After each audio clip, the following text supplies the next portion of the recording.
Did you know the average person has about 12 to 60,000 thoughts per day? And of those 1,000 thoughts, 80% of those tend to be not positive. Yeah, you guessed it. They're negative. 80% of those thoughts that you have going on through your head are negative. And on top of that, 90% of those same thoughts become repetitive daily, every single day. So these thoughts become your life, right? And there are many studies, many reports that we're going to talk about today that illustrate how these thoughts really can determine how fast you age. So let's get to it. Embark on a journey to defy time with LMAO, Laughing My Age Off podcast. I'm your host, Erica Kelly, and I started this show because, like you, I'm curious about the secrets to staying youthful as the years go by. Join me as we discover the secrets to slowing down the aging process, exploring expert insights, cutting-edge research, and personal experiences that uncover the art of aging gracefully. It's time to laugh, learn, and embrace a life full of vitality together. Okay, so in today's episode, we're going to talk about energy and thoughts and how all of that could really determine how well you age, either gracefully or really fast. So let's talk about energy. All right. Energy can be thought about in many ways. Spiritually, we're basically talking about your energy here. Okay. So we're not talking about the energy it takes to lift a weight. Okay. We're talking about the energy that's really determined by the thoughts that we have every day. And what the coolest part about energy is that we're in control of it, right? So there are many things in our life that can determine the energy, whether it's positive or negative. And you know what? Many people are not even aware of this, that you can control your energy. You can control whether you're at a high vibration or low vibration. And that is my goal for today's episode, is that I create more awareness for you so that you have more awareness, if that makes sense. Help me, help you kind of thing here. But my personal experience with the whole energy topic is something that I slowly grew to learn. All right, this isn't something I feel like anybody teaches you in school, right? I mean, it's not a degree you can get in. It's not really something they teach you. I think this gets learned over time, depending on the people that you come in contact with. And the first time that I really became aware of my energy and how that impacts me and others around me is when I started to teach hot Pilates, as a coach. And if you've ever had the honor to teach anything, really, I mean, you could be teaching, you could be speaking in front of an audience. But in my personal experience, the energy of when I teach a class, a hot Pilates class, it really determines the energy of the whole class, right? So if I walk into a class and, I've had a bad day, and we're always taught, right, as training, that you might have had a bad day, but people are showing up to class so that they could reset. And so, that is kind of my first experience with energy, really, and becoming aware of it, and how you carry yourself really can determine the outcome of everybody around you, right? And you have control over it. So we're also going to talk about how we can get better at this, right? The whole awareness thing, and some tactics toward the end of this episode. So make sure you listen until the end. I promise this will help you. All right. So think about your own experiences here. I want to just allow you to think about your life, even right now as you're listening to this podcast. How are you feeling? Maybe you're driving somewhere, maybe you're taking a walk. Usually when people listen to podcasts, they're multitasking.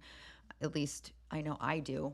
I'm usually doing something else at the same time. But before you put on this podcast, whatever app you used, what were you doing? What were you thinking? Or were you not even, thinking of what you were thinking? All right. This is the broadcast that's really going to make you think a little bit deeper than some of our other episodes, because I just really want this to help your life. So That's my experience with energy. How's your energy from a scale of 1 to 10? Are you at a high, meaning, you're very high vibration? Because when you're at a high vibration, between low vibration, high energy, usually better things happen in your life. And there are many teachers out there that like to teach this, right? And so, like, a low vibration is anything really sad, bitter, angry. Any of those, jealousy is a big one too. Any of those low vibration levels, we're never going to always be at the high vibration where you're at joy, happiness, appreciation. Just, we're not going to always be at that high level, but there are ways where we can control it. So if we are in a period of a low vibration, or even anxiety, that's a big one too. I forgot about that one. Anxiety, depression's the worst. We want to be able to rise up that scale. And again, there's a tactic that I'm going to teach you guys. But awareness is the first thing, right? How are you feeling? How is your energy? And if you've never stopped to think about this before, then I encourage you to really take steps starting after this podcast. Maybe put some alarms on your phone, and, up to 5, maybe even more times a day, and just have that alarm, have a journal by your side, and say, how am I feeling? Right? Scale of 1 to 10.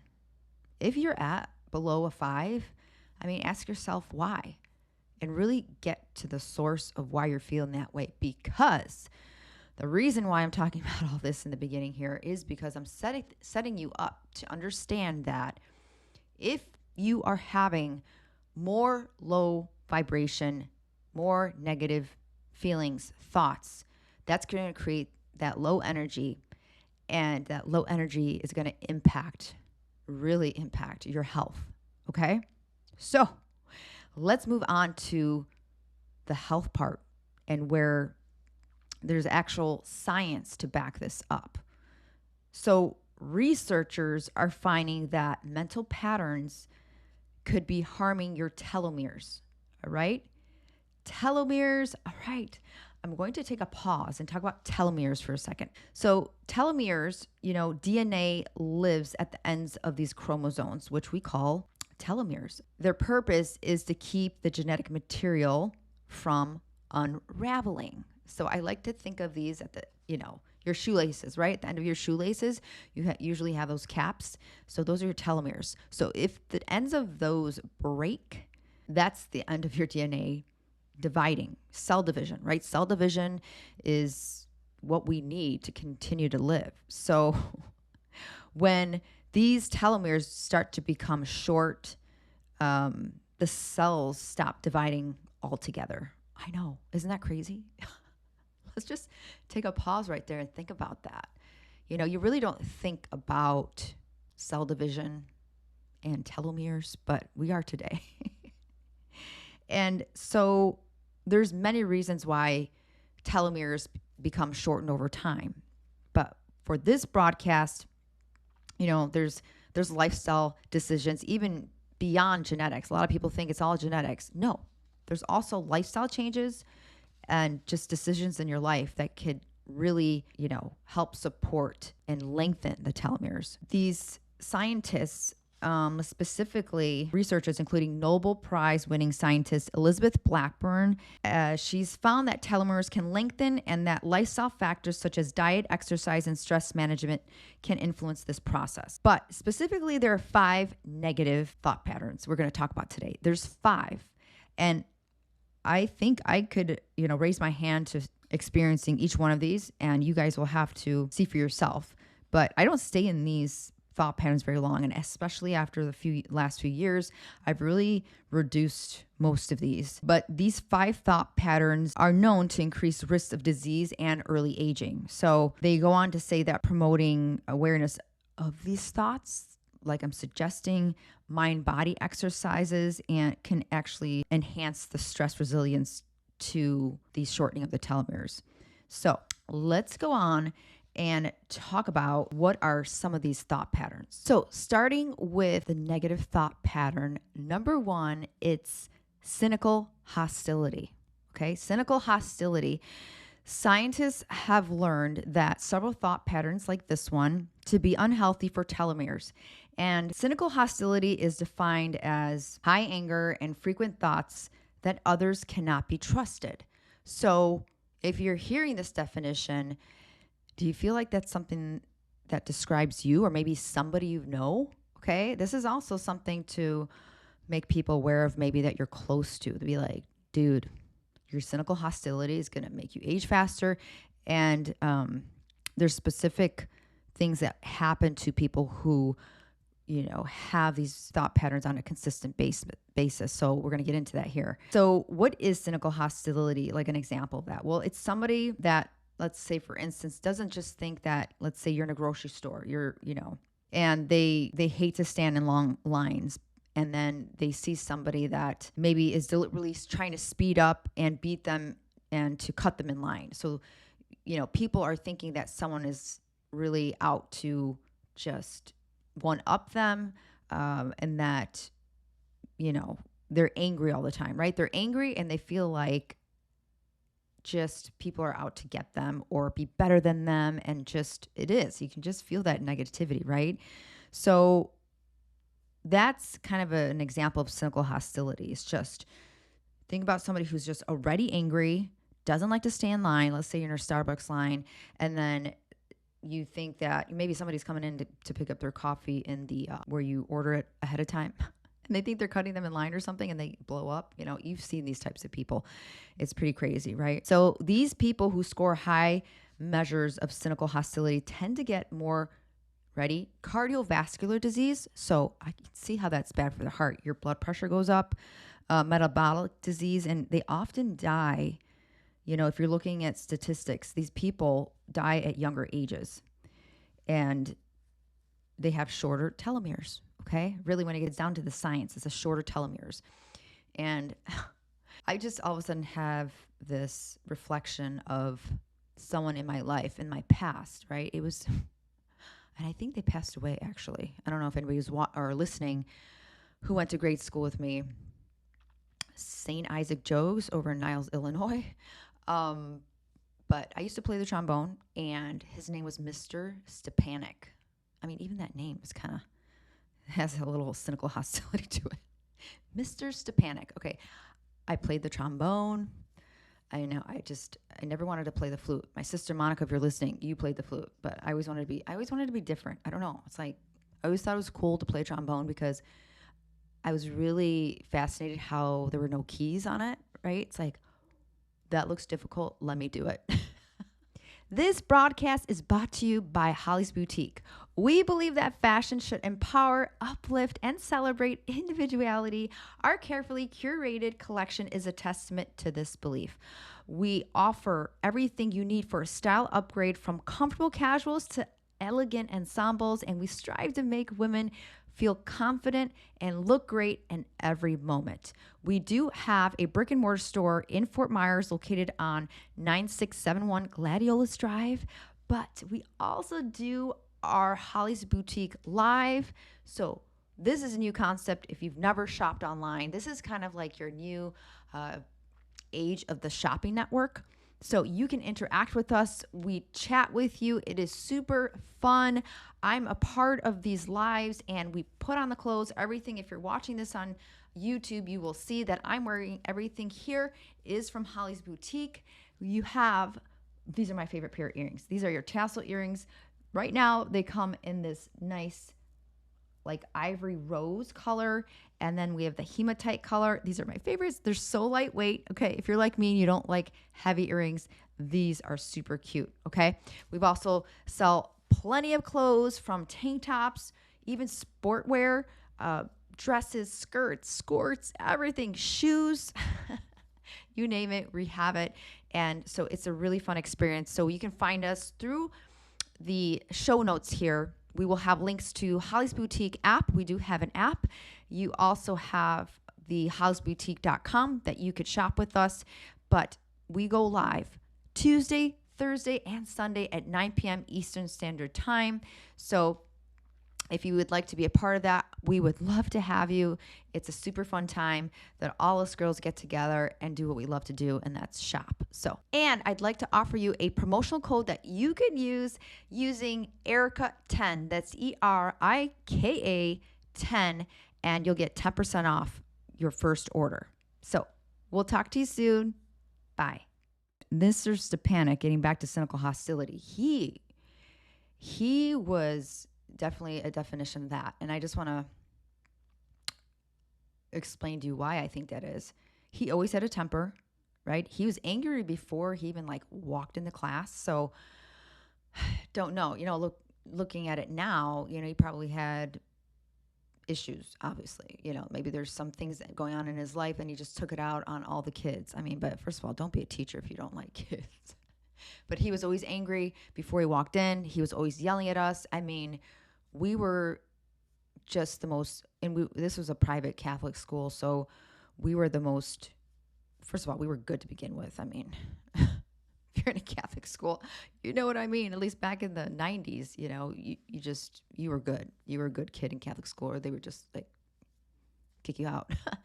But anyway, so that just reminded me of somebody that was like that. And I always remember feeling nervous, didn't want to do and it did push me out of the band. I really didn't like it.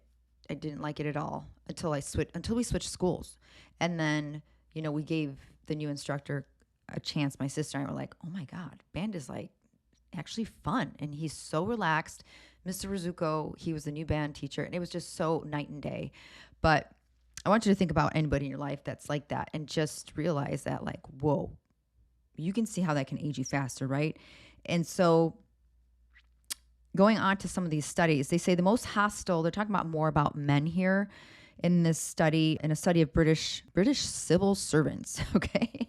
Men who scored high on measures of cynical hostility had shorter telomeres than men whose hostility scores were lower. So the most hostile men were 30% more likely to have a combination of shorter telomeres and, again, getting back to the whole summary of this thing, like what happens? Well, they go on to say that ideally, a neutral person, right? A person who's not cynical, and doesn't offer cynical hostility on a daily basis. The way that a body is supposed to react is ideally your body responds to stress with a spike of cortisol and blood pressure, followed by a quick return to normal levels.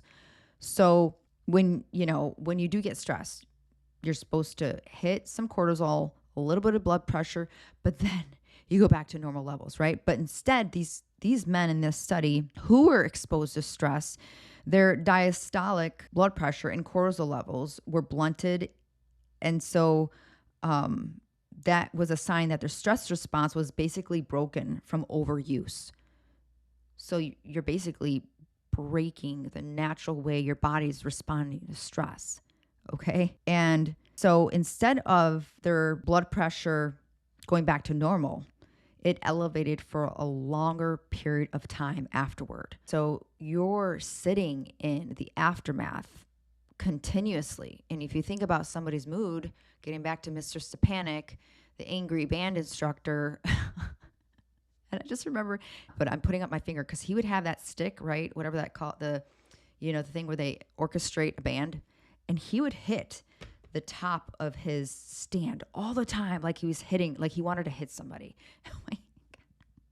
And I always told my mom, my sister and I were like, we don't want to be in band anymore. He's so angry. And just, you don't know, right? Parents don't know unless they're in the classroom. So anyway, didn't realize how much like that impacted me as a kid right now up until now. Until fast forward how many years, and I'm doing a podcast on it. And he's a classic example of cynical hostility. Okay, here's another thing about cynical hostility. Going back to these men in this study, they also had fewer social connections and less optimism. So that seems very not surprising either, right? Of course, who wants to be around people like that? Like you think about people who you like to be around. I like to be around people who are high energy, always, even just bad things happen. You got to just let's get back into it. Let's go. Let's go. You know, if you think about people who have cynical hostility, you know, they're going to have fewer friends. Why? Because no one wants to be around that. But okay, so we're talking about men the whole time. Let's talk about us women. Okay. Women tend to have lower hostility naturally. I think maybe it's part of the estrogen. You know, we're more nurturers. You know, we naturally have to care. Most of us, you know, women have to care for kids. That whole motherly instinct, whether you have kids, babies, or furry babies, you know, we naturally just want to take care of these, you know, beings, right? These creatures, you know. And so I feel like it's kind of natural for us to have less hostility. I would say you know, the majority of us. I'm sure there's some outliers there. But so when they talk about women, you know what women suffer from? If they have more cynical hostility, right? Their levels are a little bit lower. But if women do have any form of it, they're not experiencing that higher blood pressure. But you know what they're experiencing? Ready for it? It's the big D. Depression. Depression. Okay. And depression is one of the worst. You know, it's at the bottom of the emotional scale. I'm going to show this on YouTube too, if you can see it. And I'll probably put a link to it in our show notes. But there is what we call an Abraham Hicks emotional guidance scale. You can't read this, but there are 4 levels, all right, from high vibration to low vibration, okay? And the low vibration in the red here, we have the low vibration, you have anger, revenge, hatred, jealousy, insecurity, guilt. It goes on, fear, grief, depression. Depression's at the bottom. So if you're feeling depression, grief, fear, powerlessness, that's the bottom of an emotional scale. And that's the bottom of the low vibration. So we want to get out of that lower red area, right? Red area means stop right here. We got to go back up to the green, right? And the green is joy, appreciation, freedom, love, passion. I mean, all the good things, enthusiasm. Okay, so we'll talk a little bit more about this toward the end, but I just wanted to give you an idea of just how powerful our thoughts can really determine that energy in our life, okay? Alrighty then, we're going to talk about negative thought pattern number 2. So thought pattern number 2, pessimism, okay? So this second thought pattern has been shown to have negative effects on telomeres, okay? And studies show that if you put people, right, in groups, and people who are observed of having more pessimistic thoughts on a daily basis, they fit a large body of evidence that has a higher risk of factor for poor health. So what are some of these age-related illnesses? Well, things like cancer, heart disease, and they tend to progress faster. So if you're someone, you know, according to these studies, who is pessimistic and you contract heart disease or cancer, you tend to live a lot shorter than people who are more positive. And that makes sense. You know, you see stories all the time where someone has cancer and they have stage 4, but they're so positive that they live through it. They go through chemotherapy, and it's almost like maybe it is. It's a miracle. But on the opposite side of the spectrum, if you see somebody who has cancer and they're just like, you know, this is just my time. I don't want any help. It's just doomsday.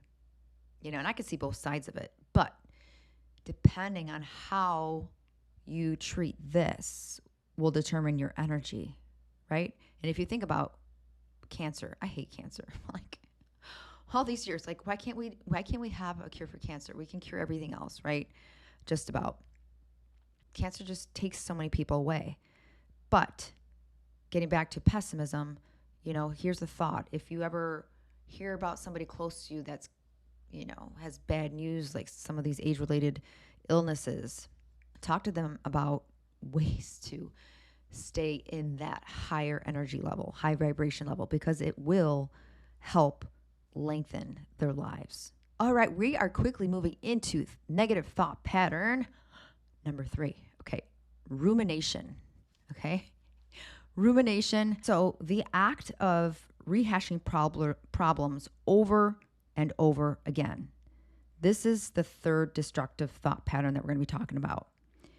But how do you know and how do you tell rumination from just harmless reflection, right? Sometimes you're just thinking about things and you're just like, am I ruminating or am I just reflecting? So reflection is actually the natural introspective analysis about why things happen a certain way, but rumination feels awful and it never leads to a solution. So reflection is really thinking about it and then analyzing it and then trying to figure out a solution. And then hopefully the solution solves it. But ruminating is just, I don't want to use the same word and the definition, but ruminating is ruminating, just over and over and over again. And the thing with ruminating that these studies show is that it sticks around in your body long after the stress is over. So it's very similar to people who have that cynical hostility personality, is that it stays in the body. And that is just, you can just tell that sticks in your body. If you think about it, it's just in here, right? It's in here. It's all in here and it has nowhere to go because you keep doing it over and over and over again. All right. So ruminating, some of the, bad aging side effects that comes from this is prolonged high blood pressure, very similar to the one we talked about before, elevated heart rate and higher levels of cortisol. Oh my goodness, cortisol. We talk about cortisol a lot in some of our previous episodes. And if you are someone who thinks about stuff over and over again, that cortisol is so not healthy. An overload of cortisol, it just brings inflammation to you. It's really a culprit of a lot of aging illnesses. And if you're a woman over 40 and, that cortisol, right? Where does it lead? In the pooch area, in that belly area. So we don't want that high cortisol, ladies. Stop ruminating. All right. So it goes on to say that your vagus nerve, there's a vagus nerve, right? Which helps you feel calm and keeps your heart and digestive system steady when you are ruminating. This clearly doesn't happen. And this, the cortisol lingers into your body and stays there even after you stop ruminating. Okay. So there is a study that took healthy women who were family givers. The more the women ruminated after a stressful event, the lower their telomeres in their aging. They call them the CD8 cells. These are crucial immune cells that send out pro-inflammatory signals when they are damaged, right?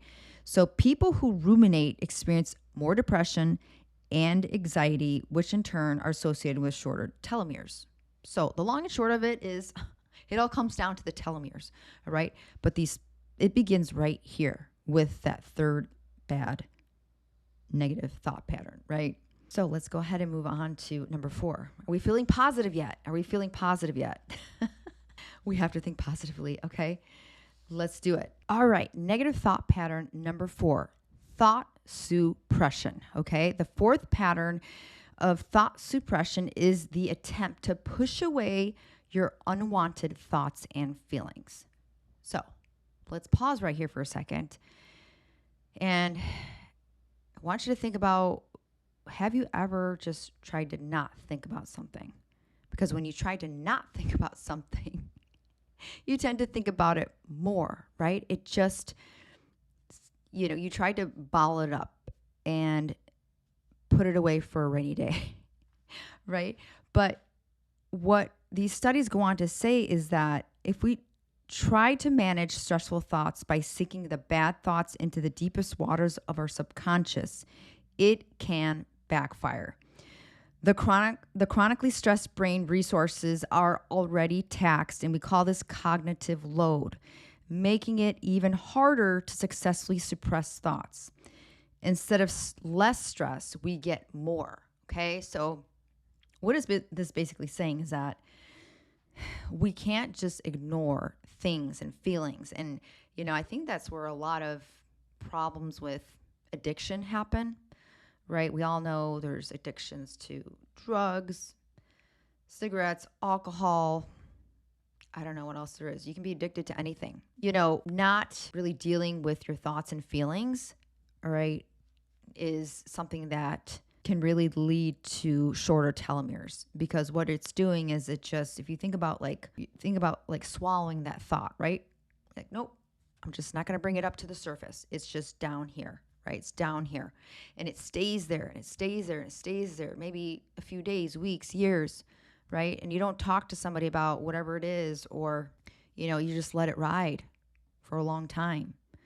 Suppressing your thoughts and feelings is definitely something that studies show that, harms our telomeres. So what are you supposed to do? Well, speak to somebody, speak to a friend about it. Do not hold it in. Like, don't keep secrets in. You need to let them go, because holding things in can literally age you. So let's talk about negative thought pattern number 5. So negative thought pattern number 5 is negative mind wandering, right? You're wandering around in your brain here with those negative thoughts, all right? It's not positive mind wandering. That's a little different. So there's studies that show Harvard University psychologist Matthew Killingsworth, he studies happiness, all right?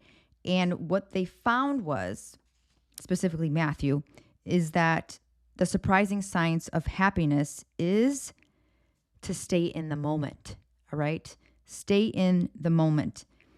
They found that when people are not thinking about what they're doing, they're not as happy as when they're engaged in the moment, all right? All we have is the moment, right? That's why we call it the present. I love that saying because it really puts everything in perspective. But particularly negative mind wandering, thinking negative thoughts, or wishing you were somewhere else. Have you ever had that? You're somewhere and you're like, I wish I was not here. They go on to say that you're more likely to lead to more unhappiness in your life. Okay. So together in these psychologists, they studied close to 250 healthy, low stress women who were ranged from age 55 to 65 years old. And they assessed their tendency to mind wander. And they asked them 2 questions. 1, how often in the past week have you had moments when you felt totally focused or engaged in what you were doing at the moment? And then 2, how often in the past week have you had any moments when you felt you didn't want to be where you were or doing what you were doing at the moment? So when they asked them these questions, they also, guess what? They measured their telomeres, okay? So the women with the highest levels of self-reported mind wandering had telomeres that were shorter by guess how much? Not 1, 2 telomeres. It's in the hundreds. 200 base pairs. So these women who had more negative mind wandering thoughts had a reduction of 200 pairs of telomeres, okay? So that's really scientifically showing you that these people who are thinking, specifically these women, they're aging just by what they're thinking. And some mind wandering is good. They go on to say with these studies, it can be creative, right? I feel like my mind wanders quite a lot. I'm thinking about, what can we do for the next podcast? Or, what kind of workout can I put together? Those are fantastic, right? That's at the showing the high vibration scale again. I mean, I'm at the top of this scale here for high vibration when I'm positively mind wandering, but of course the negative mind wandering. So what happens when you're thinking of, if your mind wanders negatively, you experience higher levels of the resting stress hormones. Ta-da! No surprise. These all have a pattern, right, of just the lingering. It's the lingering of the aftermath is basically what, if we had to summarize all these negative thought patterns, what's happening to our bodies, right? It's staying in our systems. It's not like it's getting released. So these negative thought patterns, they control your mind. So it's almost as if you have like a blindfold or over your brain, and you can't see what is really going on. But when you become aware of your thoughts, yes, we're finally getting to it. This is the moment you've been waiting for. All right. When you become aware of your thoughts, you can take off the blindfold. All right. And activities that actually promote the awareness of these thoughts. Of course, there's meditation. If you don't like to meditate, there are a lot of forms of mind body exercises. They actually include long distance running. I'm not a fan of running anymore, but I can see that. I can see why running can be very therapeutic. You know, when you think about running, I used to run years ago until I realized how bad it was for my body. And let's just not go down that rabbit hole, but I can see it, right? Your thoughts just, you start to become more positive. You're running and you're in that zone, you know? They also go on to say, of course, working out and distractive things, which we'll get into here in a second, can help with bringing more awareness to your thoughts. You know, with thoughts, we don't need to believe everything we're telling ourselves, right? We talk to ourselves most. We think up to 60,000 thoughts a day. Remember I said that in the beginning? Most of them are negative, but we have the power, all right, to say, hey, you know what?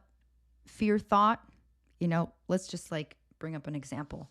Think about a time where you were scared about something or you were nervous, fear, right? You had some type of fear about something. I'm trying to think of my own example here. Oh, I know. Just recently, you know, I recently have been working with Holly's Boutique and I went to go live. And I keep getting this thought and I am trying to work on it, right? I think this is a great topic where it happens to us a lot, you know, every day. And I keep thinking when I was going to go live, you know, Holly's Boutique, we sell clothes on live a few days a week. And it was like my first time. And I was super, super fearful that the scanner, there's a scanner where you scan clothes, and I was scared that it wasn't going to work. You know, and this is live, you know, a couple hundred people are watching and there's a lot going on. And I was very nervous about it. So what can you do? Well, you take a deep breath and you know what? What's the worst that could happen? That it actually happens, right? And you know what? It did happen. My scanner wasn't working and I got through it, you know, and once that happened, I knew if that happened again, I would be able to get, you know, it wouldn't be a big deal. So in hindsight, I'm actually glad it happened because I know that I could get through it. If anything else should come my way, you know, anything bad should happen on a live broadcast, I could do it. So let's talk about a strategy for those that are listening to this podcast. All right. So how can we reduce these 5 thought patterns?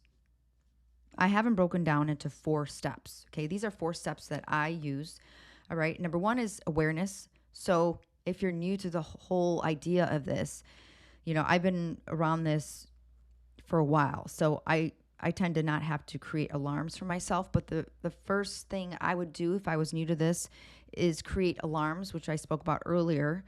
Create about 5 to 8 alarms a day.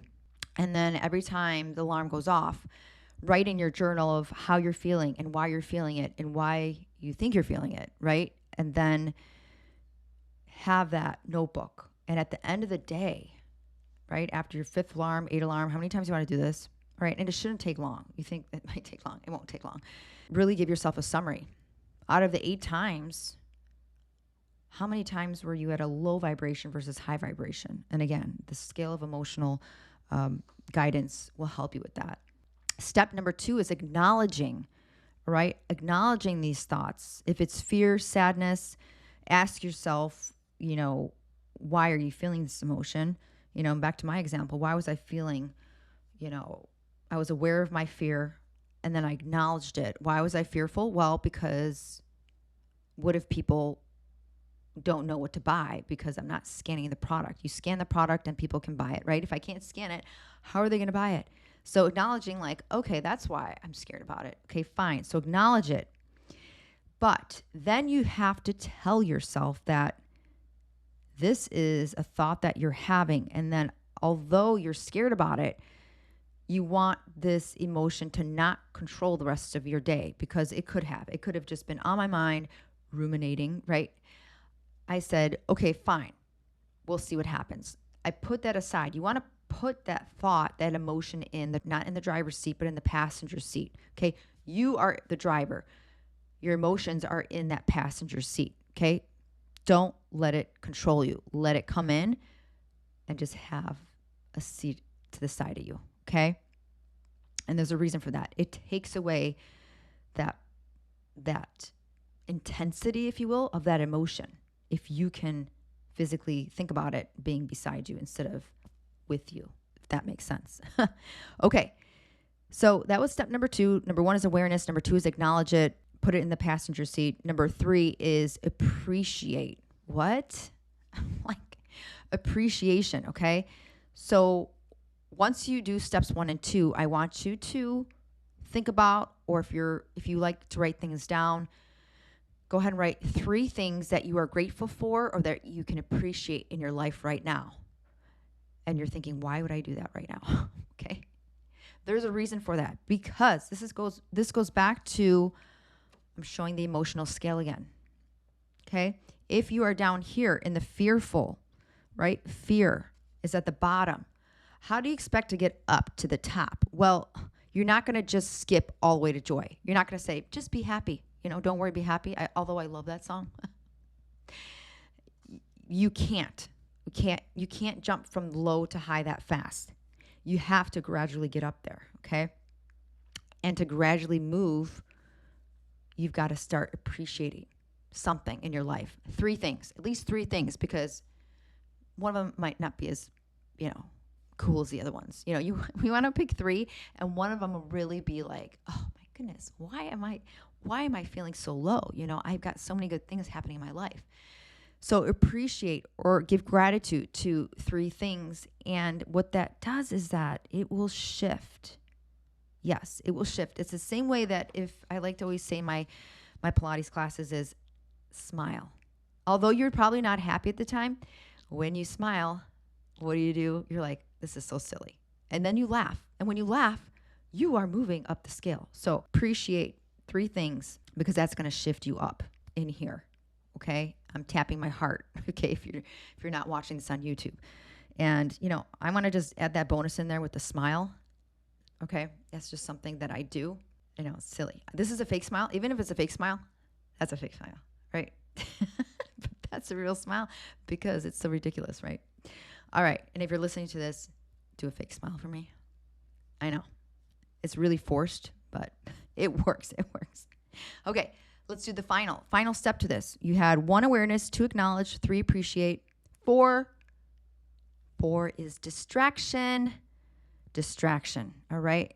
And this isn't part of the negative thought, right? Because we are moving up the scale from appreciate to distraction. Okay. So your distraction, there's so many ways to distract yourself. And why are we distracting ourselves? Because we don't want to ruminate, right? We want to appreciate, which is going to help shift that mood. And then moving up the scale a little bit higher is distraction. So you're like, wow, I am so scared about this live. I hope nothing goes wrong, right? You don't want to say that. You say, I'm fearful about this broadcast, but you know what? I know I have people on the live that will be able to help me if something goes wrong. So, fearful emotion, you're going to take a seat in the passenger seat, and I'm going to go about my day. And I'm going to appreciate 3 things in my life. My family, my pug, and this podcast, and everybody that's listening, because I love you all. I love it. So automatically I'm already filling with love because I'm thinking about those 3 things. And, right now, distraction, I would go work out or go for a walk. I love going for walks. So walks, working out, other distractions, phone a friend, listen to comedy. No one talks about this, but I love to laugh, and social media is good for that. Everybody talks about, I don't know, for some reason I always hear about people like, I'm off social media, it's such a waste of time. No, it's not. I'm like listening, or I'm watching this one one page, if I can pull it up now. I don't know. The problem is, it is, his name is, okay, Humor Bagel. Humor Bagel, like bagel. Humor Bagel. And it's a guy that publicly, I don't know if this is a fancy word for farts, but he farts in public, and he's got over, I don't know how many millions of viewers, followers, and I love it.